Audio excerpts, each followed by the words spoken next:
दोस्तों, कैसे हैं आप? आज हम कर रहे हैं question paper design and the sample question paper of class 12th NIOS English.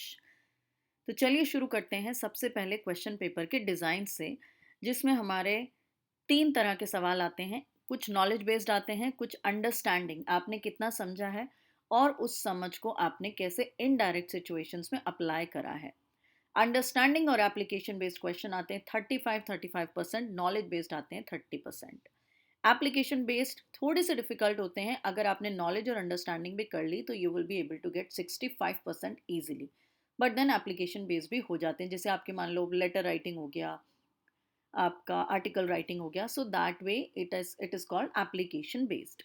चलिए, अब टाइप्स ऑफ क्वेश्चंस। इस बार the question paper is going to be changed question paper, जिसमें टोटल नंबर ऑफ क्वेश्चंस आएंगे आपके 45।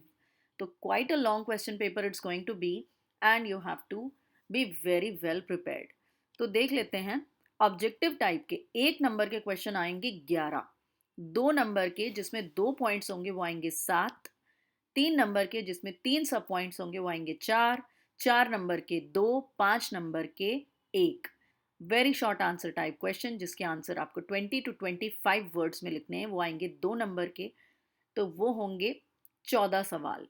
14 × 2 = 28, 28।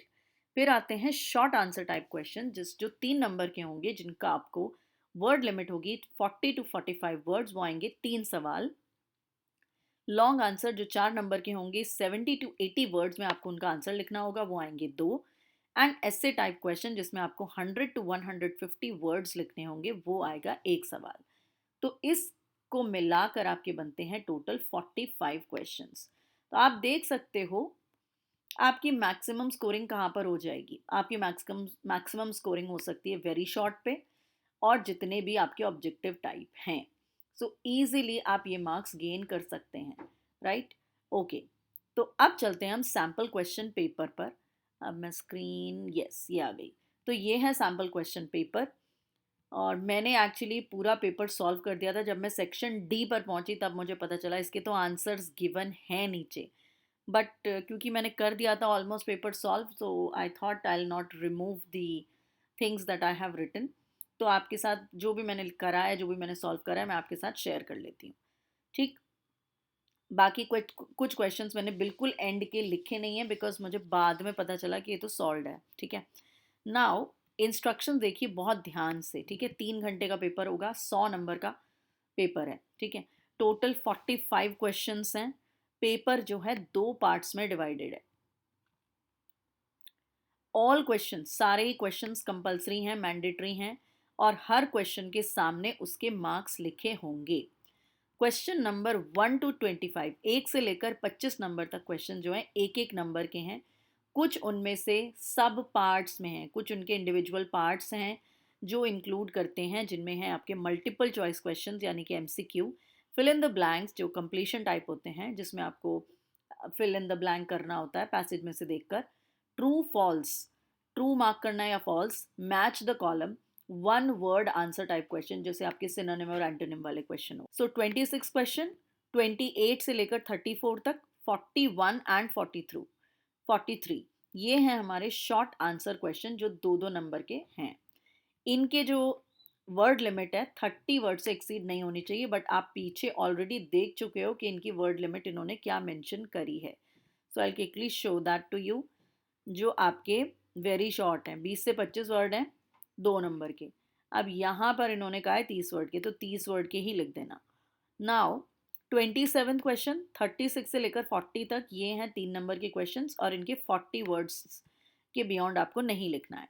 44 और 45 जो हैं 4 नंबर के क्वेश्चंस हैं, 100 वर्ड से ज़्यादा नहीं होना चाहिए। And 42 is a long answer question, जिसका वर्ड लिमिट है 150 to 200 वर्ड्स से ज़्यादा नहीं होना चाहिए। 35, 37, 39, इनकी 2 टेस्ट आइटम्स हैं जो आपके मॉड्यूल 1, मॉड्यूल 2 होता है, जो सब पार्ट्स में होते हैं। तो आपको जहाँ जहाँ पर इंटरनल चॉइस दी जाएगी वो आपको करना है। और इन्होंने यहाँ पर दोबारा से बता दिया कि module 1 and module 2 her all the sections में है, आपको उसमें से एक ही करना है, right? Now let's start with part A.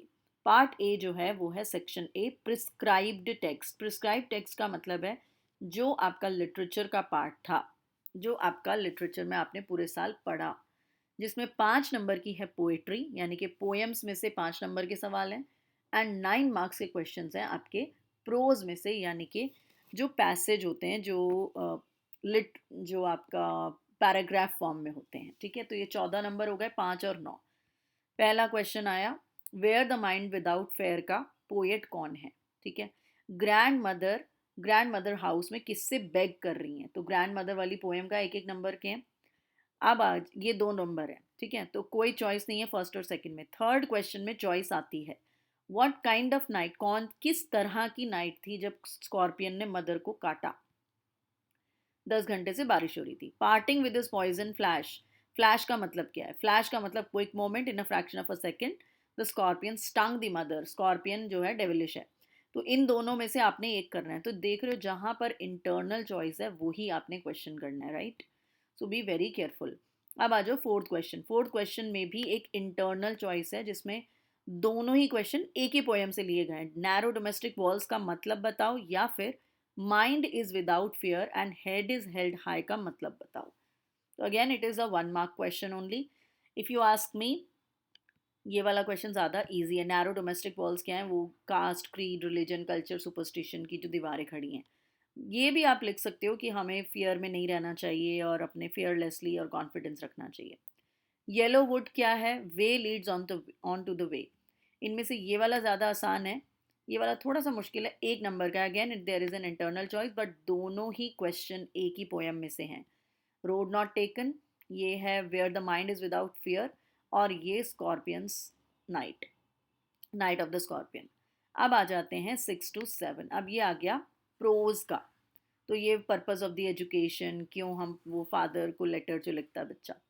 ठीक है, इस पर बेस्ड है एनी टू करने।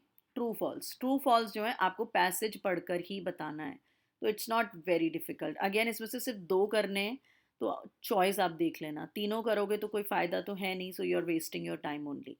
सो do 2 questions, okay. Then you have, इसी में से ही एक और क्वेश्चन है, अगेन एमसीक्यू है, तो वो भी आप कर सकते हो। अब आ गया match the column. Match the column इस पर बेस्ड नहीं है, इस पर बेस्ड नहीं है।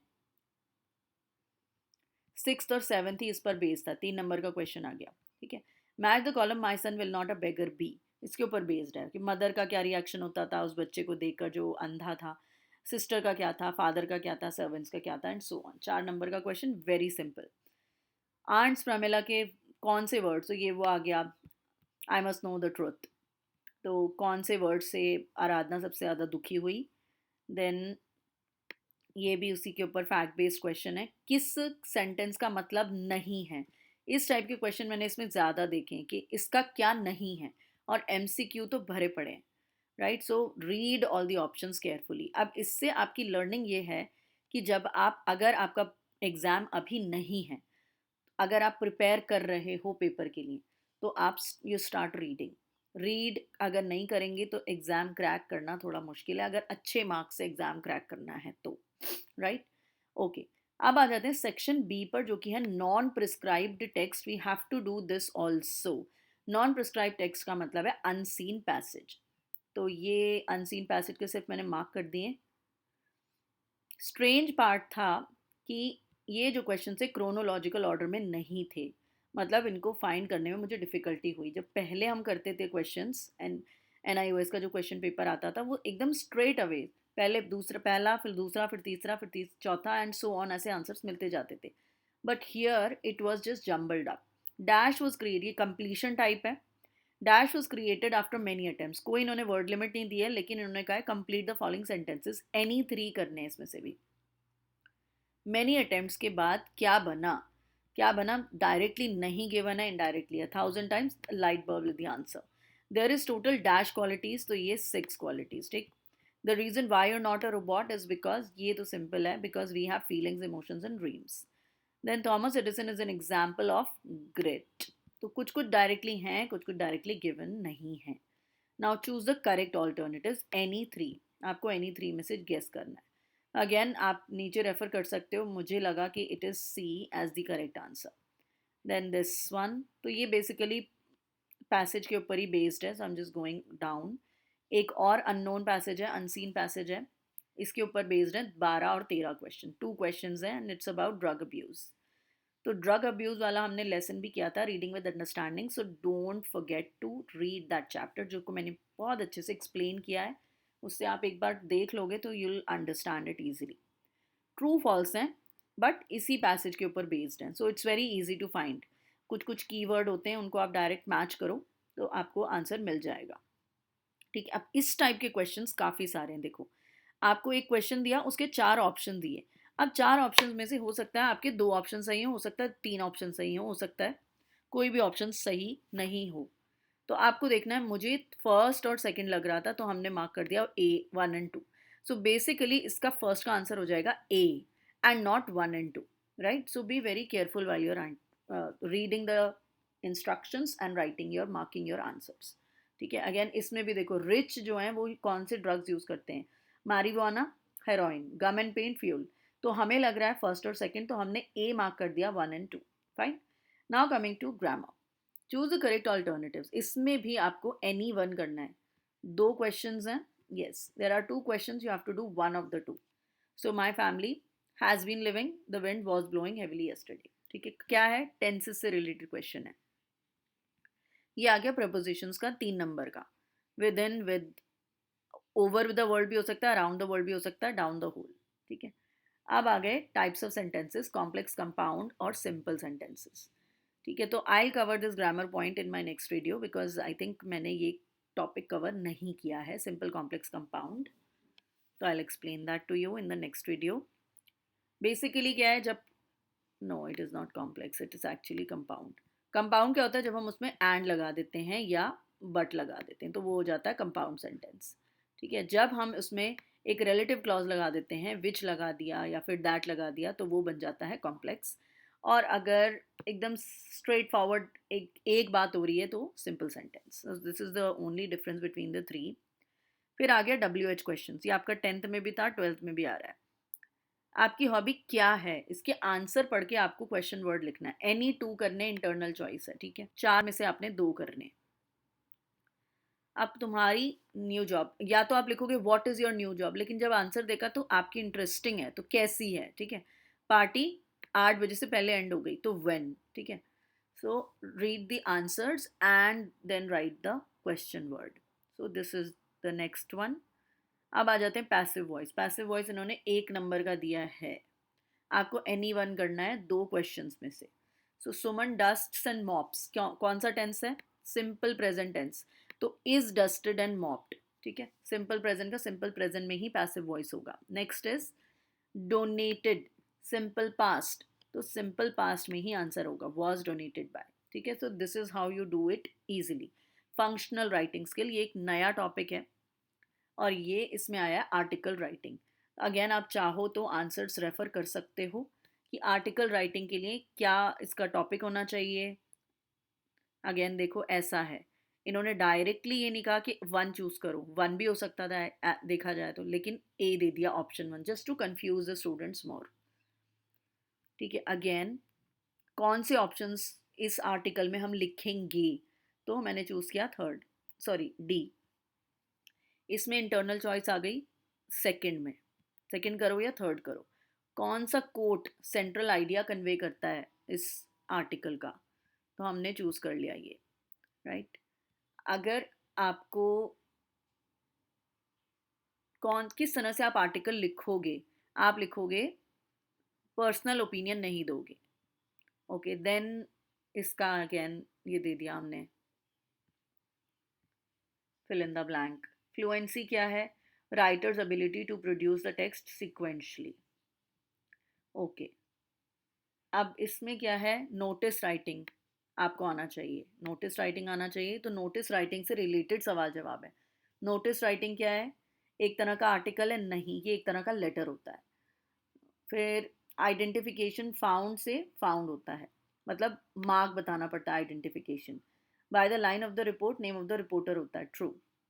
ठीक है, तो मतलब उसके बेसिकली रूल्स लिखे हुए हैं कि नोटिस राइटिंग के रूल्स क्या हैं। फिर फॉर्मल लेटर के रूल्स क्या हैं। ग्रामेटिकली नहीं करेक्ट होना चाहिए, नहीं भाई होना चाहिए। मेमो में रिकमेंडेशंस क्या होती हैं? ट्रू।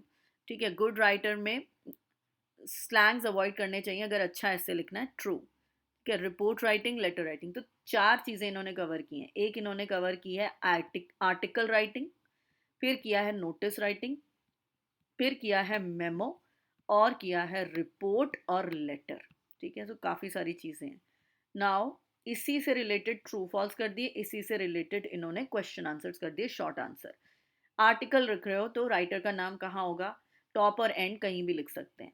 एक्सप्रेशन ऑफ थैंक्स कौन से लेटर में लिखते हैं, कौन सी फॉर्म ऑफ राइटिंग में लिखते हैं? सारी फॉर्म्स में लिखते हैं, फॉर्मल हो चाहे informal.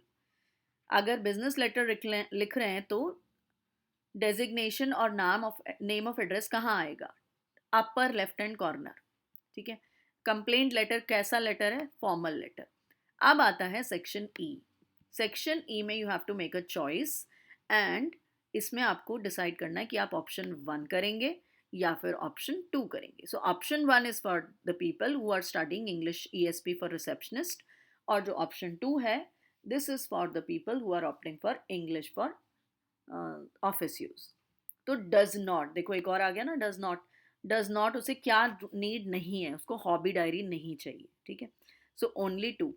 Then 2 prime requirements of a receptionist job, courtesy and good manners. और इसमें एक और इंटरनल चॉइस आ गई कि आपको क्या करना है इन दोनों में से, उसकी 2 ऑफिस ड्यूटीज बतानी है आपने। So you have selected that. इसका करेक्ट रिस्पॉन्स क्या होगा? व्हाट डू यू वांट की जगह what can I do for you mister Rakesh, तो डी चूज कर लिया। ठीक है, अब ये कैसी कॉन्वर्सेशन है? टेलीफोनिक है या पोलाइट है, और पोलाइट है, या फिर रूड है या फेस टू फेस है? सो यू हैव टू सी, जिसमें बार बार प्लीज लगा रखा है, प्लीज लगा रखा है, तो definitely it is polite, right? Now if it is can I help you hold the line, that means it's a telephonic conversation, right? Now see, this is repeated. See the repetition. Okay, it should have been polite. Anyways, now telephonic conversation के steps कौन कौन से हैं, तो ये आप choose करेंगे। Just choose the general rule for calling out. General rule क्या है टेलीफोन नंबर्स को कॉल आउट करने का? तो अगेन ये भी रूल्स के ऊपर फोकस्ड है, कैसे बोलना है, पेयर्स में बोलना है, और 32 नहीं 32 बोलना है। Now comes office use, ESP for office use, option 2 आ गया कि कौन सा किस टाइप का डिस्कशन है ये, वो बताना है। I think when I checked the answer, it was actually how should I know? So this is not right. It is actually for your information. So how should I know is the right answer. Then we have this next true false.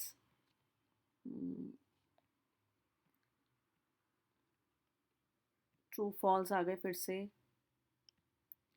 Suitable answer choose करना है, situation दिया है, again आपको read करना अच्छे से आना चाहिए, तभी आप इसका सही आंसर कर सकते हैं। 2 नंबर का है चूज करने का। अब आता है ये नेक्स्ट, एक कलीग एडमिटेड है हॉस्पिटल में, आप कैसे उनसे बोलेंगे? ठीक है, 1 नंबर का है। Again it's an MCQ. अब आ जाता है पार्ट बी, जिसमें सेक्शन ए जो है प्रिस्क्राइब टेक्स्ट, तो अगेन वही चीज़ आ गई जो हमने अभी स्टार्टिंग में करी थी। इसका ये मतलब नहीं है कि ये पार्ट आप छोड़ सकते हैं, it is not to be missed, आपको करना ही है दोनों पार्ट्स को। ठीक है, तो ये आपका हो गया फ्रीडम ऑफ हेवन क्या है, where the mind is without fear. 2 number के क्वेश्चन हैं ये, इसमें से आपको एनी वन करना है। पेजेंट्स ने नेम ऑफ गॉड 100 टाइम्स क्यों लिया, तो मैंने इनके कुछ सैम्पल आंसर्स लिख दिए थे already. Coming to the next one, इसमें भी 2 क्वेश्चन है, आपको एनी वन करना है। तो देख रहे हो नाइट ऑफ द स्कॉर्पियन है, माइंड इज विदाउट फियर, तो कितनी बार आया। फिर आ गया टाइगर इन टनल में से एक क्वेश्चन। ठीक है, बलदेव की जॉब डेंजरस क्यों थी। फिर आ गया कि आराधना वाला किसके लिए डांस करा उसने, उसी में ही इंटरनल चॉइस है। तो इंटरनल चॉइस ऐसा नहीं है कि एक इसको कर लो एक इसको कर लो, नहीं, उसी लेसन के 2 क्वेश्चन दे दिए, दोनों में से कोई एक करिए, राइट? नाउ ट्रेन ड्राइवर, ये टाइगर इन द टनल का है, उसे क्या सरप्राइज मिला। देन स्ट्रेस मैनेजमेंट, ये रीडिंग विद अंडरस्टैंडिंग का क्वेश्चन है। नेक्स्ट आता है नॉन प्रिस्क्राइब टेक्स्ट, जिसमें this is answer the following questions. तो ये आ गया आपके क्वेश्चन आंसर्स। तो ये थोड़ा सा सिंपल ये वाला मुझे लगा, 4 नंबर का है, but still it was easy. ठीक है, तो इसमें भी एक चॉइस है, 3 सवाल में से आपको 2 करने हैं, बट इंटरनल चॉइस है, ठीक है? Okay, now again this is non red passage यानी कि अनसीन पैसेज। ये आपके क्वेश्चंस आ गए, 2 नंबर का एक, इसमें internal choice, then again 2 marks का, अगेन 2 मार्क्स का, ठीक है? अब आ गया समरी राइटिंग का क्वेश्चन। समरी राइटिंग में भी चॉइस दे दी है इन्होंने, एक ये करो या ये करो, 3 नंबर की कर दी है summary writing. Earlier it use to be for 4 marks. अब आ जाते हैं section C grammar, which is again any one करना है लेकिन 2 मार्क्स का। तो ये दोनों में से आपको पैसिव वॉइस यूज़ करनी है। तो is derived, is used, is used, is used, ठीक है? सिंपल है, वेरी इजी। डायरेक्ट से इनडायरेक्ट में बदलना है, दोनों करने, कोई चॉइस नहीं है, दोनों करने एक एक नंबर के हैं। किसी एक पेयर को कनेक्ट करना है कनेक्टर्स यूज करके। कनेक्टर आपको ऑलरेडी गिवन है, it is very very easy, ठीक है? कोई भी एक पेयर ऑफ सेंटेंसेस करिए। आपको एनी वन पेयर करना है, या तो आप ए के दोनों कर दीजिए या फिर आप बी के दोनों कर दीजिए, ठीक है? ओके, अब आता है सेक्शन डी। सेक्शन डी है फंक्शनल राइटिंग, यानी कि आपको लेटर लिखना है, रिपोर्ट लिखनी है। तो तो इसके आंसर्स मैंने नहीं लिखे हैं, आप चाहो तो नीचे जाकर उसके पीडीएफ में जाकर रेफर कर सकते हो। सरस इलेक्ट्रॉनिक्स के साथ आपने प्लेस किया था ऑर्डर वॉशिंग मशीन का, डिलीवरी अभी तक नहीं आई है, आप कंप्लेन कर रहे हो non receipt of the machine के लिए। तो कंटेंट और फॉर्मेट अगर सही लगाएंगे तो 2 नंबर, एक्सप्रेशन 1 मार्क, 3 नंबर का क्वेश्चन है। एनी वन करिए नेक्स्ट क्वेश्चन में से, आपको 2 क्वेश्चन है, इसमें जम्बल्ड अप मेमो है, उसको आपको सही अरेंज करना है। सही अरेंज करेंगे तो आपको मिलेंगे 2 नंबर। इसी से रिलेटेड एक और क्वेश्चन है जो कि आपको एक नोटिस लिखना है जो कि 2 नंबर का है। Content and format 1 number, expression 1 number. Next question आपको 2 दिए हैं और 5 नंबर का है। 120 टू 150 वर्ड्स आपकी वर्ड लिमिट है। आपको रिपोर्ट लिखनी है या आपको एक आर्टिकल लिखना है। तो these are the questions and format के आपके 1 नंबर हैं, कंटेंट के आपके 3 नंबर हैं, एक्सप्रेशन का 1 नंबर है। And the final section English for receptionist, section E, option 1, इसमें से आपको कोई भी 2 में से एक करना है। ग्रीटिंग के टाइम पे हेलो क्यों नहीं बोलना चाहिए, लाइकली प्रॉब्लम्स क्या हो सकती हैं, एक एक नंबर का है, सॉरी 2 नंबर का है, आपको कोई एक करना है। 44th क्वेश्चन में आपको 2 चॉइसेस हैं, एप्लीकेशन बेस्ड क्वेश्चन है, any one you have to do, 4 number का क्वेश्चन है। आप एक कशिश होम अप्लायंसेस की कॉल रिसीव होती है, एक आयरेट कस्टमर यानी कि एंग्री कस्टमर है। She had recently bought a food processor, जिसने एक फूड प्रोसेसर खरीदा था लेकिन वो बहुत अपसेट है कि वो डिफेक्टिव निकला और कोई नंबर पर कॉल भी नहीं उठा रहा है। आप रीजनल ऑफिस से डील नहीं करते, कस्टमर कंप्लेंट से डील नहीं करते, लेकिन आप उसे गाइड कर सकते हैं कि कैसे वो रिड्रेसल कर सकती है। तो अपनी रेलेवेंट इंफॉर्मेशन आप कैसे बताएंगे उन स्टेप्स में, ठीक है? तो बेसिकली टेलीफोनिक कॉन्वर्सेशन की तरह से आप लिख सकते हैं इसको। नेक्स्ट इज पर्सनल मैनेजर है। पर्सनल मैनेजर का मतलब होता है जो एम्प्लॉयज़ को हायर करता है। वो आप फाइंड करना, वो चाहता है कि आप फाइंड करें necessary details and make arrangements so that, ताकि वो रीच कर सके दिल्ली फ्रॉम कोलकाता बाय इतना, for a labour union meeting, prepare the conversation. अगर अगेन आपको कॉन्वर्सेशन प्रिपेयर करनी है, दोनों में ही एक, दोनों में से एक करना है, 4 नंबर क्वेश्चन है, एप्लीकेशन बेस्ड है, ठीक है? नेक्स्ट है मैसेज राइटिंग का, अगेन ये 4 नंबर का है, तो टेलीफोनिक रिसेप्शनिस्ट वाला है, सिंपल है, आप कर सकते हो, फॉर्मेट याद कर लेना। तो मिस्टर मेहता हैं और मिस्टर डेविड के साथ उनका अपॉइंटमेंट था, और मिस्टर डेविड हॉर्सबर्ग ने कैंसिल करने के लिए कॉल किया और आपको वो मैसेज लिखना है। आप हैं रिसेप्शनिस्ट एट प्रतिभा आर्ट्स। नेक्स्ट आ जाता है ESP फॉर ऑफिस यूज़। दोनों में से कोई एक क्वेश्चन करना है, रिपोर्ट्स क्या होती हैं, क्या इन्फॉर्मेशन प्रोवाइड करती हैं, क्या चीज़ें अवॉइड करनी है रिपोर्ट राइटिंग के लिए, 2 नंबर का है एक क्वेश्चन। इन दोनों में से कोई एक क्वेश्चन करना है, या तो आप एक रिपोर्ट राइटिंग लिखिए या फिर एक टूअर रिपोर्ट लिखिए। दोनों ही रिपोर्ट राइटिंग है, 4 नंबर का क्वेश्चन है। And finally you are going to write an email and that also is for 4 marks.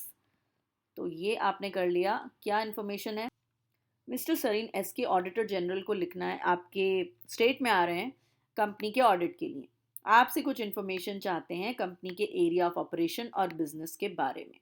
आप हैं पीआरओ, आप हैं पीआरओ ऑफ योर कंपनी, आप पर्सनल रिलेशन ऑफिसर हैं अपनी कंपनी के, तो आप वो सारी इन्फॉर्मेशन देंगे. ठीक है, this is the 45th question and here are the answers. So please go through the answers and help yourself. And in case you are doubtful about any other thing, please leave a comment and I will get back to you. Hope this helps you. Wish you all the very best for your exam and your preparation. Take care. Bye.